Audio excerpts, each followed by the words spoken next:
Bueno, hola a todos.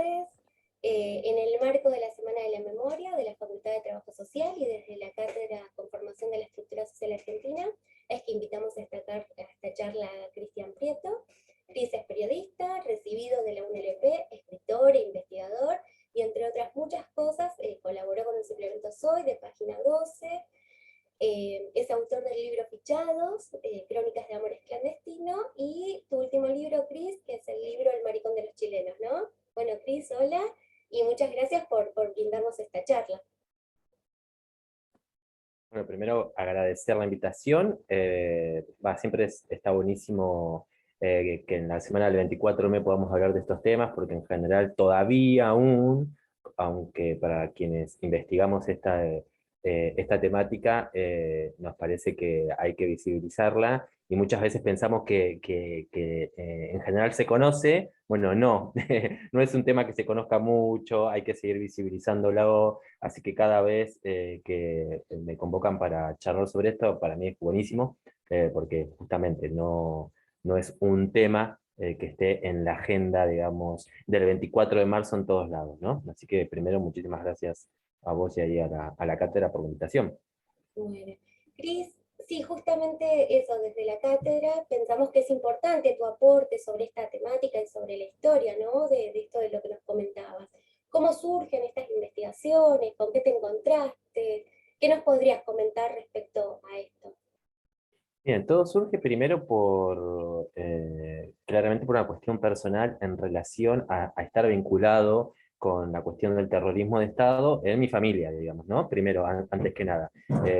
Mi viejo fue militante chileno, digamos, de la izquierda, en la Unidad Popular de Allende, y para la dictadura militar en 1973, mi viejo vivía en Santiago de Chile, y bueno, está un mes secuestrado en el Estadio Nacional, y bueno, luego, recién en el año 74, pueden exiliarse con mi vieja en Argentina, y concretamente en la ciudad de Bahía Blanca, que es donde nacemos mi hermana y yo. Entonces, bueno, claramente la cuestión del terrorismo de Estado, del exilio, bueno, es como algo fundante, digamos, en nuestra familia. Después, bueno, de grande, en mi adolescencia, yo me entero de esta historia, concretamente de mi viejo y de este exilio, y empiezo a preguntarme, bueno, a interesarme sobre eso. Y obviamente, bueno, nosotros, mi hermana y yo, que somos los hijos de nuestros viejos,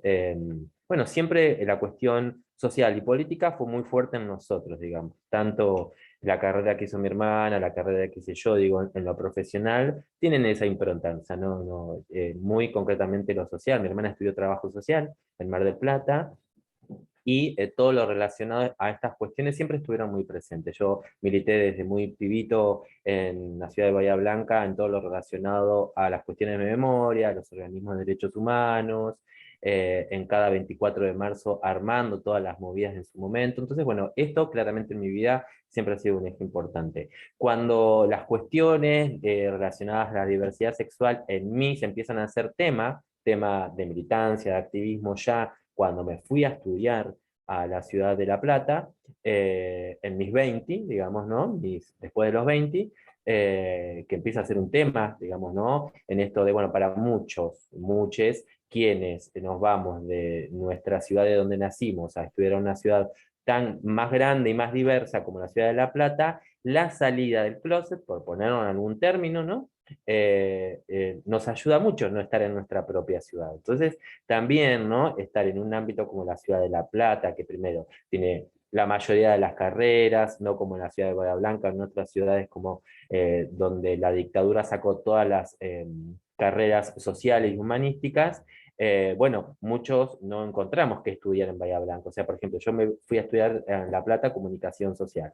En Bahía Blanca no está, digamos, ¿no? Así como muchos se fueron a estudiar medicina, psicología, pero que sí en los últimos años se fueron agregando. Bueno, para quienes nos vamos a estudiar a otro lugar, y en concreto La Plata, la salida del closet, vivir nuestra sexualidad libremente, se nos ha hecho mucho más fácil que si nos hubiéramos quedado en nuestras ciudades de nacimiento. Entonces también me parece que es importante eso como tomarlo para esto que vamos a charlar. Entonces, bueno, en la ciudad de La Plata mi militancia estuvo dando esos pasos que tenían que ver con, no sé, la primera asamblea Justicia por Sandra Yala Gamboa, un femicidio muy conocido en la ciudad de La Plata, de una peruana que fue a buscar trabajo y que termina en un femicidio. Bueno, ahí yo empiezo a activar, a militar con mayoría de compañeras mujeres, y en esa militancia, bueno, empezamos a reconocernos con otros compañeros y empezó la militancia más antipatriarcal, donde fundamos con otro compañero, con Luciano Fabri, el primer colectivo de varones antipatriarcales en Argentina, que fue el que se fundó en La Plata en el año 2009. Y a partir de ahí, bueno, mucha militancia relacionada a género, a lo antipatriarcal, y bueno, empieza la pregunta sobre qué pasó en la dictadura militar con gays, lesbianas y travestis, como pregunta desde el activismo, por un lado, por esto que yo empiezo a activar en la Ciudad de La Plata, pero también con la cuestión más profesional. Yo todavía no había terminado la carrera, pero bueno, empecé a pensar qué quería investigar como tesis de grado. Y aparece de toque, bueno, yo quiero investigar esto, ¿no? Quiero ver qué sucede y qué cosas hay ahí. Y se juntan con mi inserción como trabajador estatal dentro de la Comisión Provincial por la Memoria. Yo trabajé en la Comisión Provincial por la Memoria 10 años, desde el 2010 hasta el 2020. En la Comisión Provincial por la Memoria, bueno, todos los temas relacionados en cuestiones de memoria, derechos humanos, de la última dictadura militar y con otros ejes temáticos. Yo trabajé siempre relacionado a el archivo que administra y gestiona la Comisión por la Memoria, que es de la ex DITBA, que es de la ex Dirección de Inteligencia de la Policía Bonaerense, ¿no? Que tiene información desde 1956 hasta el año 1998, que es cuando se cierra ese edificio que está en calle 54 entre 4 y 5, donde funcionaba la Dirección de Inteligencia, obviamente de manera ilegal, y cuando se cierra en el año 1998, armaron la Comisión Provincial por la Memoria con referentes de organismos de derechos humanos para que se resguarde ese lugar, porque obviamente había mucha información por parte de la policía que tenía que ver con militancia, con gente ex detenida desaparecida, o sea, algo tremendo, ¿no? Y en el año 2000 se crea la Comisión Provincial por la Memoria, que empieza, bueno, que es un ente autárquico y autónomo, que recibe fondos de la provincia de Buenos Aires para, bueno, recuperar ese archivo, para tener programas que tengan que ver con todo lo relacionado a los derechos humanos. Yo ingreso en el 2010 a trabajar con el archivo en el programa de justicia y empiezo a mirar, digamos, el archivo y me empiezo a hacer estas preguntas. ¿Habrá signos, marcas de la persecución, de la criminalización a nuestra comunidad en todo el periodo, no solamente en el periodo de dictadura militar, sino en todo el periodo que tiene información esta policía?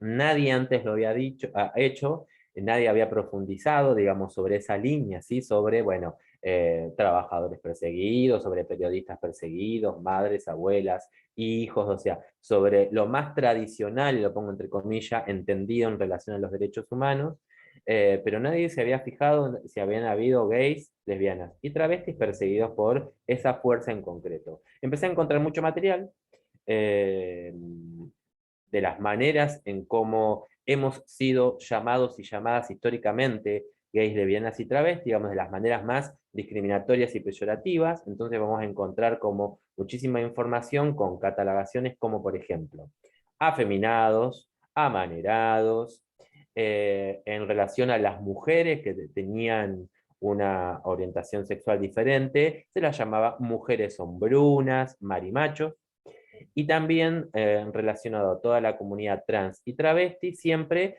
con el artículo masculino, ¿no?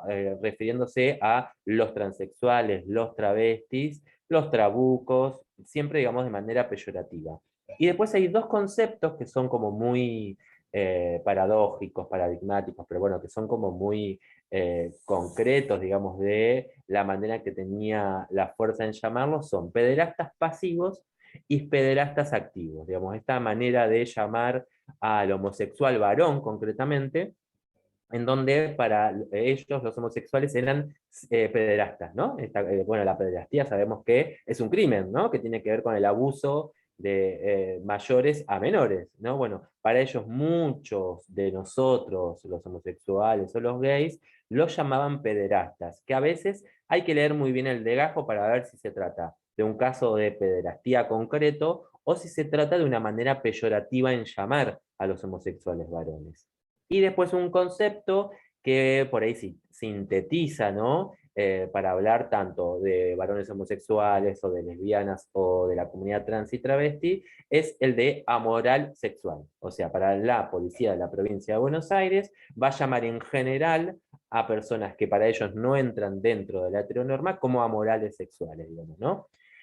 Para mi sorpresa fui encontrando mucho. Primero investigué el recorte de la dictadura militar, 76, 83. Después me fui más al 74, que sabemos que la dictadura comienza concretamente el 24 de marzo de 1976, pero sabemos que desde el 74 había persecución política con los grupos paramilitares, bueno, esto ya es de amplio conocimiento. Y después como fui encontrando, dije, bueno, hay que ir antes también, ¿no? Y hay que ir después también. Entonces, en los 80 podemos encontrar mucha información relacionada a los primeros casos de HIV-Sida en nuestro país, digamos, también mencionando los casos de Estados Unidos, y algo como muy también loco que tiene en relación al archivo, ¿no? Concreto de la ex-DITBA, en relación a la pandemia HIV-Sida, es que hay 4 tomos con mucha información que se llaman HIV-Sida, y van a encontrar como cada tomo con 500 legajos, donde lo que van haciendo es como un mapa del HIV-Sida dentro de la provincia de Buenos Aires. Y lo que le piden a todos los servicios de salud del ámbito público, la propia, digamos, desde el Ministerio de Seguridad, la propia policía, es que tienen que dar conocimiento de los primeros infectados de HIV-Sida de cada ciudad, de cada localidad dentro de la provincia de Buenos Aires, porque se consideran que, primero, que el HIV-Sida era igual a decir homosexuales, ¿no? Eso en los años 90, en los años 80, 90, era eso. Decir que alguien tuviera HIV-Sida era que era homosexual, que era gay, ¿no? O que estaba dentro de la comunidad trans travesti, pero a todos se nos metía, digamos, en la misma catalogación. Recuerden también que se lo llamó la peste rosa, que tenía que ver con esto, ¿no? Entonces, la policía lo que pedía era que se dé cuenta del nombre y apellido de la persona que estaba infectada, porque se sobreentendía que iban a contagiar al resto, tipo como la manzana podrida.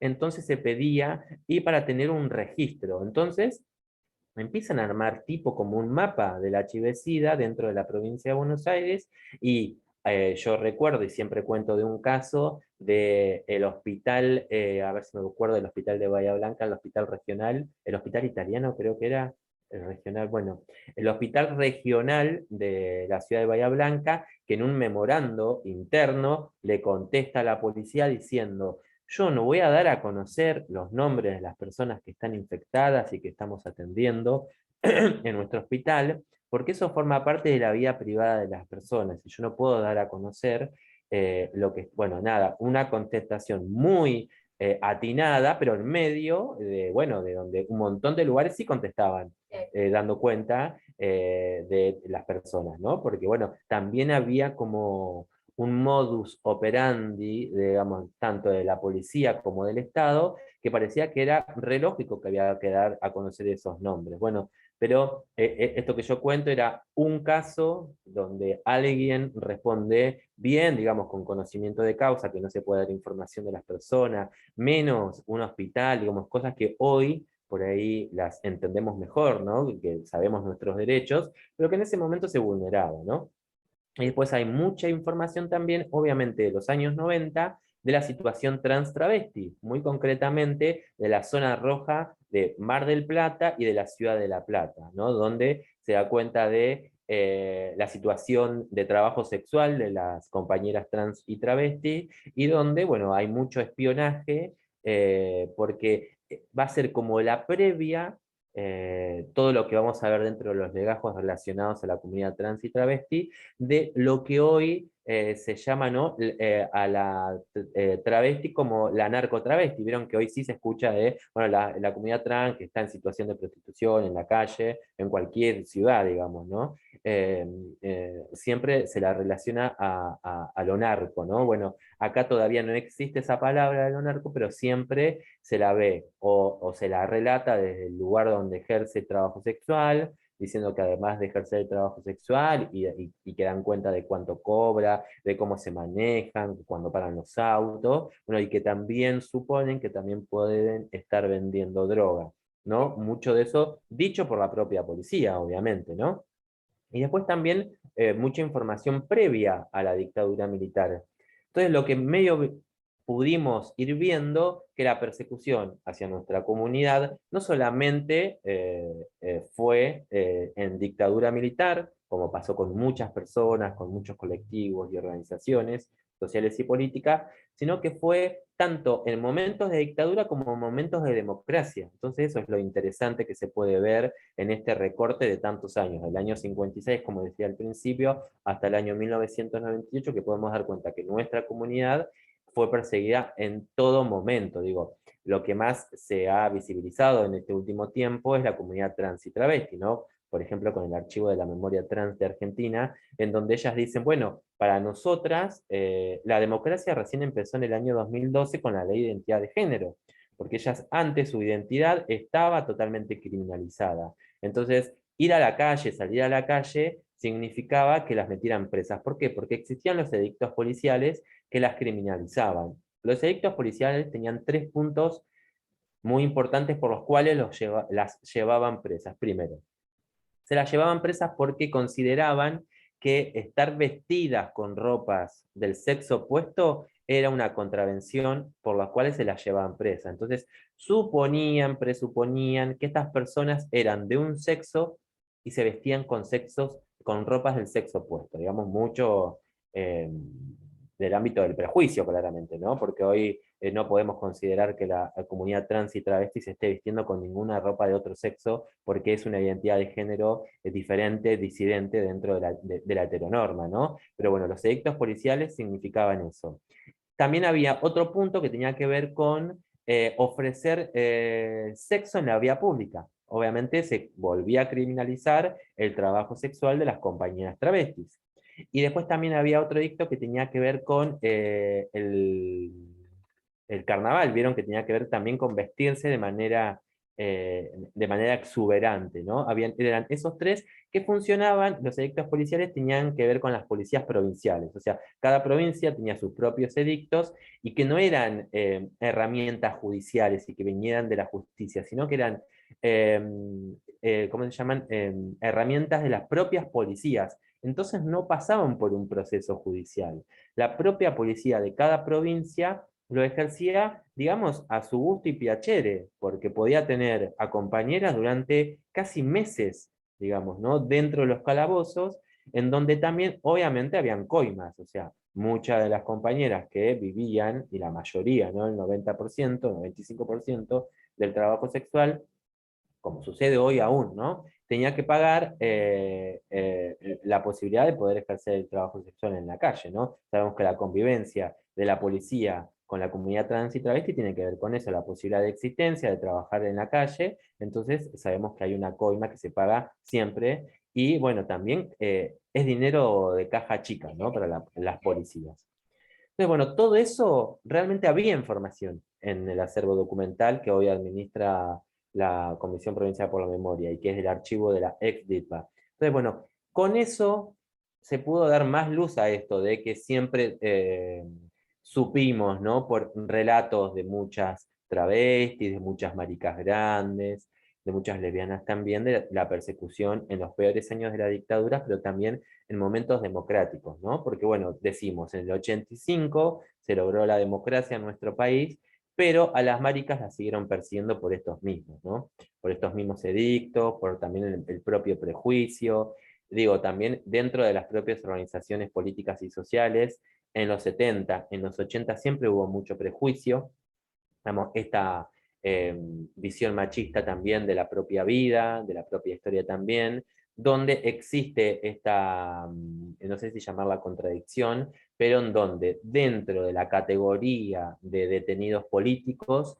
muchas veces no entramos las lesbianas, los gays y las travestis. Se dice, no, ustedes eran perseguidos en todo caso por otra cosa, digamos, ¿no? Por ser gays, lesbianas y travestis, pero ustedes no serían entendidas dentro del concepto de perseguido y perseguida política, que lo que se sobreentiende de un perseguido político es de por su actividad político, ¿no? Política partidaria, ¿no? Sabemos que, no sé, a ver, el peronismo de base era perseguido, las organizaciones trotskistas de izquierda, todos sabemos que fueron perseguidos por su militancia en el marco de la dictadura militar.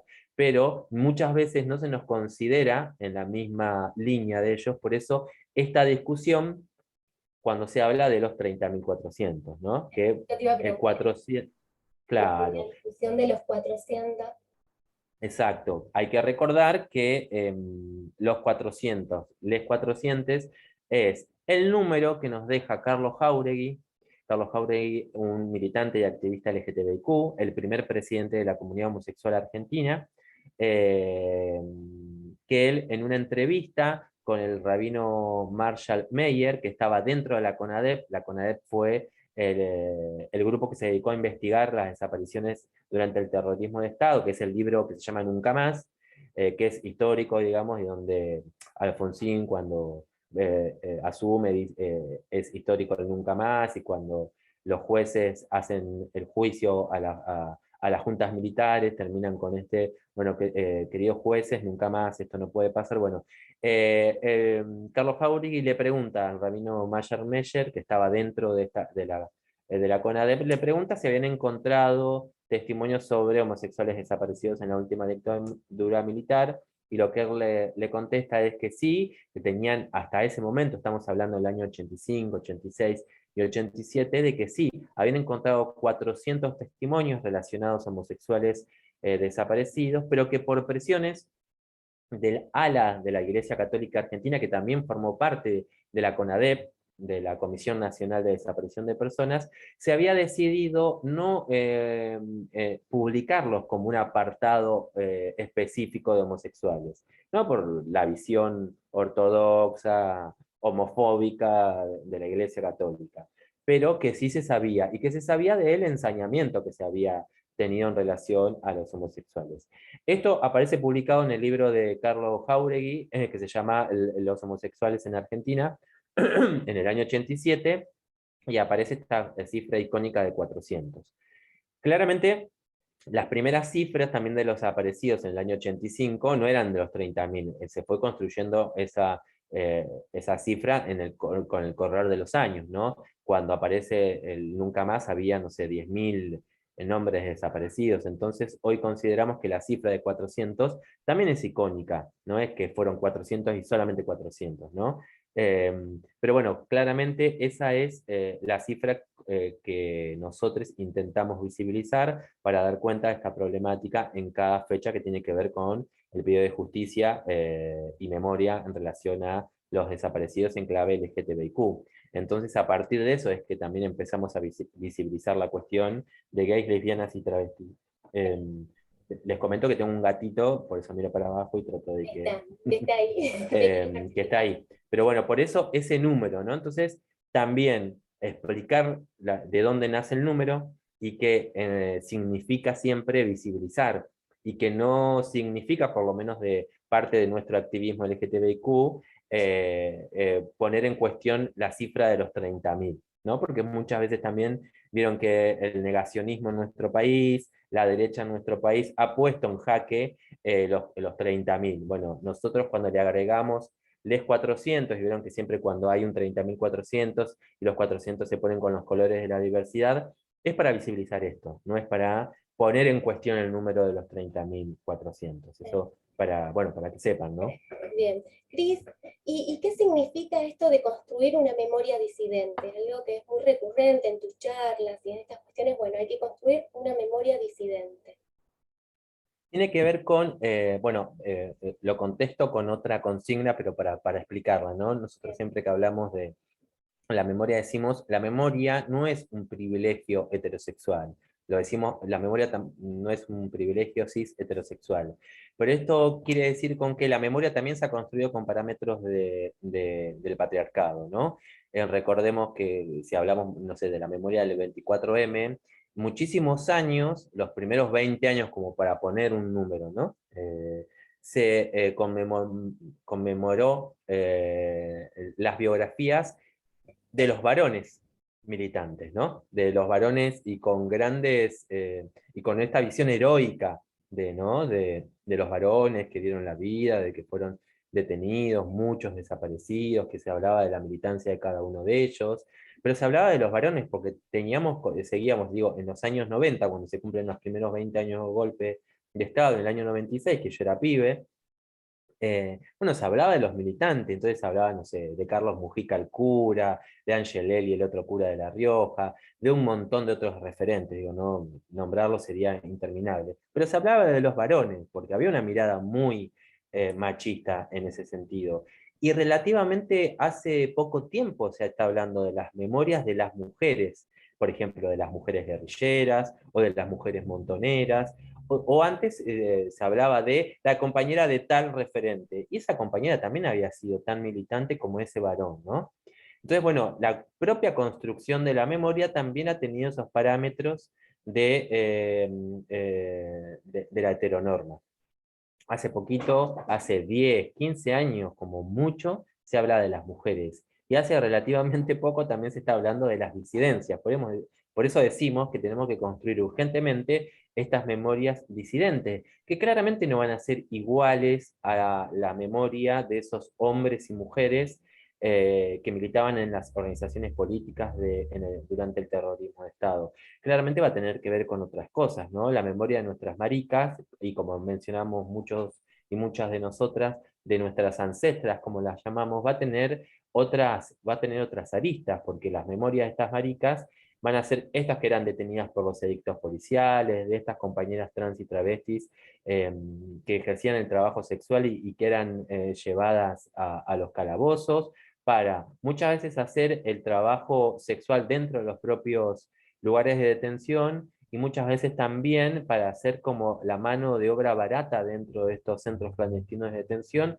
donde muchas veces las hacían limpiar, por ejemplo, ¿no? Entonces claramente va a tener otra impronta en nuestra memoria porque tiene que ver con eso, pero también ahí uno tiene que cruzar estas líneas también. Muchas veces muchos militantes de los partidos de izquierdas eran homosexuales, pero no podían ser abiertamente homosexuales porque había una homofobia propia dentro de su propia organización. Entonces muchas veces no era que uno podía decir, ay, soy gay y no pasaba nada. Muchas veces algunos que decían o se les notaba su amaneramiento, ser afeminado, muchas veces pasaban que su propio partido, muy ortodoxo, muy de izquierda revolucionaria, muy montonero, pero no soportaban que un compañero tuviera esa manera de ser. Entonces, o se lo pasaba a otra localidad, o se lo pasaba a hacer otras actividades, o muchas veces se lo pedía que se vaya de la organización, porque no era bien visto de que hubiera un varón homosexual dentro de la organización, digamos.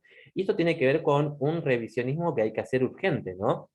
De esas propias maneras de ser que tuvieron muchas organizaciones en relación a su propia interna, ¿no? Porque no es que solamente el Estado, el gobierno militar o las fuerzas de seguridad era el que discriminaba y perseguía a nuestra sexualidad, sino que también las propias organizaciones, digamos. Entonces, ahí eso hay que tenerlo en cuenta. Eh, por eso esta urgencia de las memorias en relación a gays, lesbianas y travestis, donde está todo el tiempo en contradicción esta visión de si nos perseguían o no, si la dictadura nos persiguió a nosotros por nuestras identidades disidentes o por nuestra orientación sexual, o si hay como muchas cosas que se cruzan en esa persecución. Claro. Entonces, por eso decimos que es urgente hacer esta memoria y que hay que hacerla. Bueno, de hecho, ahora el Ministerio de Género de Nación creó como una subsecretaría de memoria que habría que ver cómo está trabajando. Yo creo que se creó el año pasado, hace muy poquito, pero bueno, es urgente, ¿no? Armar esta memoria disidente, exigirla al Estado, ¿no? Porque si el Estado ha creado un relato en relación al terrorismo de Estado, digamos, con todas las políticas de derechos humanos que se han dado en los últimos años en relación a los juicios de lesa humanidad, pero mientras no incorpore la mirada de las disidencias sexuales, nos está negando, eso es real, digamos, ¿no?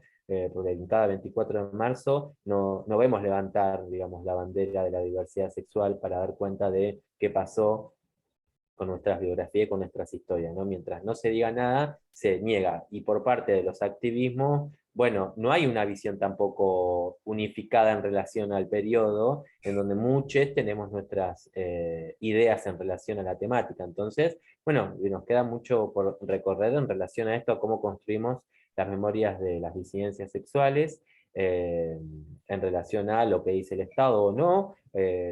También tendríamos que tener como una mirada, no sé si unificada, pero tener una mirada. En algunos lugares se suelen hacer recordaciones en relación a las maricas, a las travestis asesinadas y desaparecidas en dictadura militar, pero todavía son cositas como muy chiquitas que van haciendo un posible relato, pero que no hay un relato unificado todavía aún, ya a 46 años del último golpe cívico-militar. Claro, Cris, y hay algo que siempre planteas en esta cuestión de la blanquitud de la memoria, ¿no? Esta cuestión de los juicios. Bueno, ¿qué sucede con la comunidad y eso que nos planteas en relación a lo familiar? Bueno, esto es muy importante porque recordemos que toda la cuestión de la memoria que se ha hecho en relación a las madres, a las abuelas de Plaza de Mayo, a los hijos de detenidos desaparecidos, todo siempre ha tenido que ver mucho con la cuestión familiar. Y cuando digo familiar, concretamente con ser hijo, ser madre, ser abuelo, y todo relacionado con lo sanguíneo, ¿no?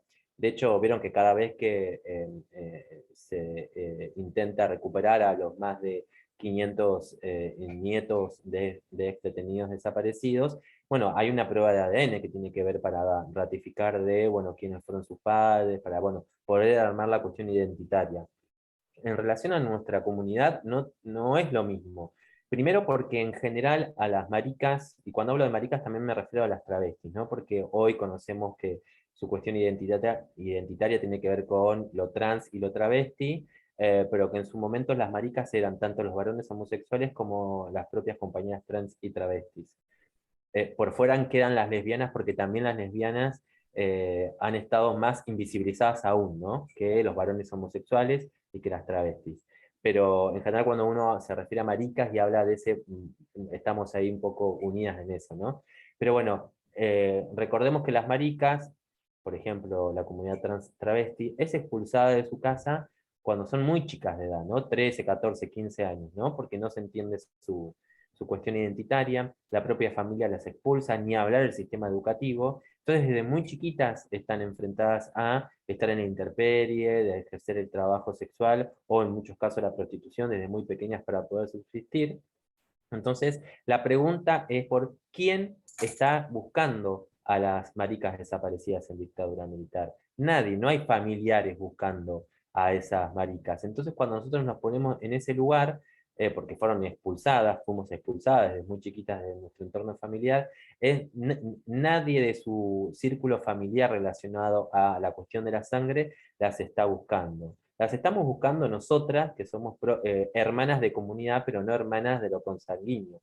Entonces, ahí sí nos enfrentamos a un problema cuando entendemos a los derechos humanos de una manera tradicional, ¿no? Entonces, yo si quiero ir a pedir información, por ejemplo, en la Comisión Provincial por la Memoria, en relación a la comunidad LGTBIQ, capaz que voy a poder buscar información como un investigador, ¿no?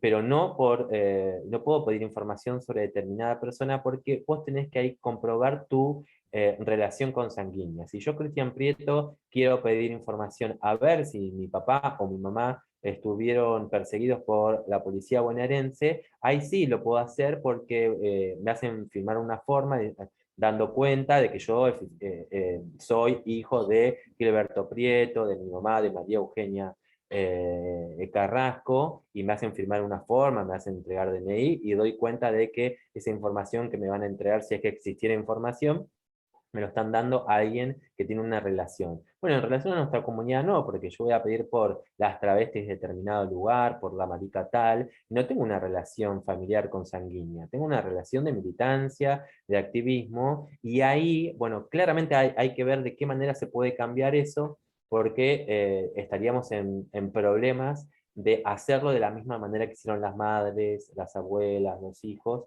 porque bueno, no nos va a unir algo consanguíneo y entonces ahí claramente hay que reformular esas miradas sobre la memoria tradicional que hay, ¿no? Porque no nos sirve para buscar a nuestras compañeras desaparecidas en dictadura militar. Entonces es urgente cambiar esa mirada y que los organismos de derechos humanos, los pertenecientes al Estado y los que vienen más del activismo, sí, o sea, tienen una mirada también muy binaria, digamos, de la memoria, ¿no? Entonces claramente hay que eh,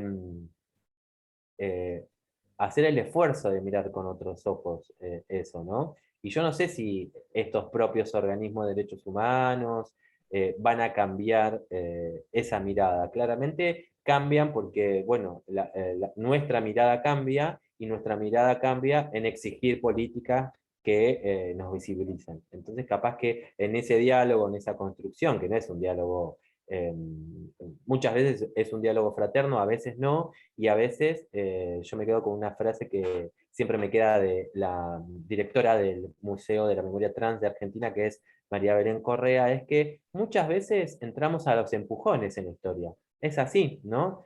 Muchas veces capaz que a la gente no le gusta que una travesti pida la reparación por haber sido víctima de la dictadura militar. Y bueno, y habrá que hacerlo a los empujones, ¿no? Claro, y Me también gusta como porque el esa, tiempo apremia. El tiempo porque el tiempo apremia. es fundamental más para la comunidad, ¿no? En esta Mm. cuestión de que, bueno, se va pasando el tiempo y también eso conlleva que también después las compañeras ya no estén y apremia, por eso también es, ¿no? Exacto. Bien, Exacto, exacto. Así que me parece que también tiene que ver con eso.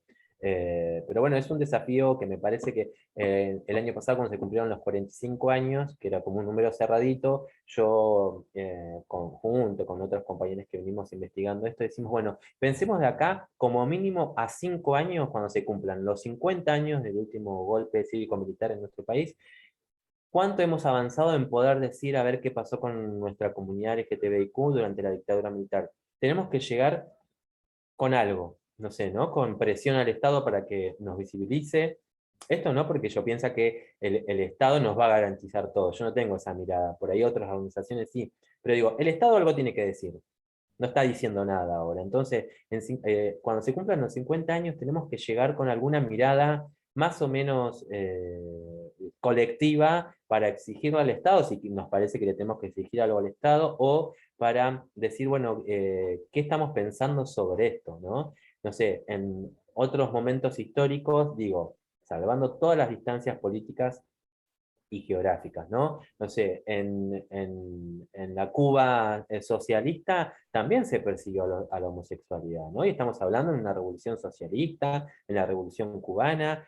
Fidel en algún momento de su historia hizo un mea culpa de que habían sido perseguidos los homosexuales y tuvo que decir algo al respecto, porque fue muy patético la persecución. Allá hubieron escuelas de reeducación a los homosexuales porque se consideraba que la homosexualidad era una desviación burguesa.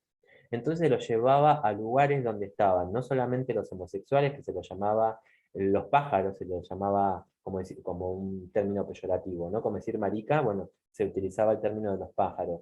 Se los hacía hacer trabajo forzado junto con los contrarrevolucionarios, ¿no? Bueno, Fidel en algún momento tuvo que hacer una culpa de eso y armaron políticas de la diversidad y tuvo que decir algo. Bueno, acá claramente no fue la misma manera en perseguir que se tuvo, ni la misma realidad histórica, política, pero digo, en esto algo se tiene que decir. También no sé, cuando uno se va a la historia del holocausto, el holocausto persiguió a judíos y persiguió a las lesbianas, persiguió a las mujeres que hacían brujería y persiguió a los homosexuales y para los homosexuales también había un ensañamiento concreto y bueno, y después cuando el mundo se enteró lo que sucedió con los judíos, también nos pudimos dar cuenta de qué le pasó también a los varones que se perseguía por su homosexualidad. Eh, y pasó muchísimo tiempo hasta que pudieron hablar, porque después Alemania, cuando termina, digamos, el holocausto, siguió persiguiendo a los homosexuales, ¿no? Entonces, como que cuando uno lo ve también con una visión más histórica, se puede dar cuenta de que sucedió en todos los lugares algo muy parecido, digamos. Entonces, bueno, nosotros acá nos toca investigar y activar por esas memorias para saber qué sucedió con los 400 como número simbólico, pero para seguir investigando, ¿no? Claro, bueno, Cris, como para ir cerrando la charla, ¿qué continuidades y rupturas, que si bien las fuiste como hablando durante la charla, de la comunidad LGTBIQ durante y después de la dictadura? ¿Con qué nos encontramos? No sé si podría dar una respuesta como cerrada ni nada de eso, pero digo, Es que a mí me siempre parece que esto no. está abierto, es justamente lo que Claro, estamos hablando, ¿no? yo también coincido que claramente no es lo mismo en dictadura que en democracia lo que sucede. Digamos, el terrorismo de Estado hace uso del Estado con el terror y con las propias fuerzas de seguridad para, digamos, amedrentar a una sociedad, ¿no? Eso hay que tenerlo claro. En democracia existen los poderes por los cuales democráticamente se deciden cosas. Después podemos discutir qué tan democrático o no nos parecen los métodos de la democracia, porque claramente es diferente. Pero digo, hace poquito se cumplió un año de la desaparición de Tehuel. Entonces, como algunas desapariciones en democracia parecen más importantes que otras, ¿no? Eso también hay que mirar, ¿no? Eh, Parece que, no sé, ¿se acuerdan cuando sucede realmente la desaparición de Santiago Maldonado? Que tuvo una visibilidad mucho más que la de Tehuel. Bueno, nos cabe la pregunta ¿por qué? ¿No? ¿Por qué por qué se milita, se activa más fácilmente una desaparición de un joven blanco que militaba por una causa totalmente justa que tenía que ver con los pueblos originarios en el sur de nuestro país, y una desaparición de un joven trans no nos genera la misma indignación o la misma apuesta de toda la militancia, el activismo en relación a un joven, ¿no? Se me ocurre también, no sé, hablar de la Pepa Gaitán, asesinada por lesbiana hace muchísimos años atrás, y que en nuestra comunidad sí es retomada, pero yo si le pregunto a cualquier compañero que esté en una militancia de los derechos humanos, no la ubica la Pepa Gaitán. Digo, y en Tehuel se dan como muchas discriminaciones, ¿no? Un pibito trans que estaba buscando trabajo, desaparece y parece que no pasará nada, ¿no? Y no sé, se cumplió un año y todas las movilizaciones que hubieron eran muy chiquitas, muy marginales. Bueno, eso tiene algo que ver con la continuidad en esta pregunta que vos me haces, ¿no? Cómo no pareciera que no importara. Y estamos hablando de la comunidad trans y en este caso de un varón trans, ¿no? Otra manera tienen las compañeras trans, las mujeres trans, las travestis, porque tienen ya años de organización, ¿no? Entonces, tienen un cuerpo político, son visibles políticamente, también han sido visibles en los medios de comunicación, entonces realmente su militancia desde los 90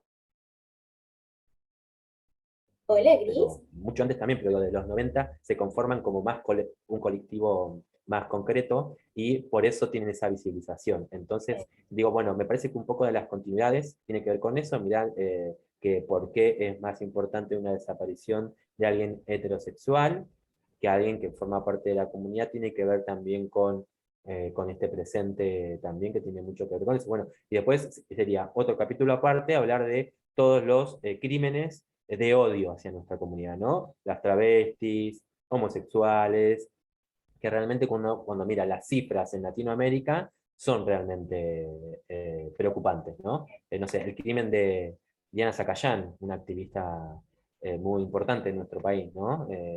Bueno, fue un crimen de odio, claramente, y a nosotros nos falta poner más mirada en eso, porque a veces con todas las políticas que hubieron de diversidad de parte del Estado, a veces yo creo que un poco nos obnubilamos, ¿no? Y que no hay una política concreta, ¿no? En esto en relación a nuestra propia subsistencia, nuestras propias vidas. Así que me parece que un poco eso de las rupturas, continuidades, tiene que ver un poco por ese lado, ¿no?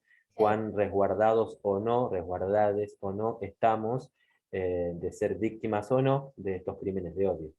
Claro.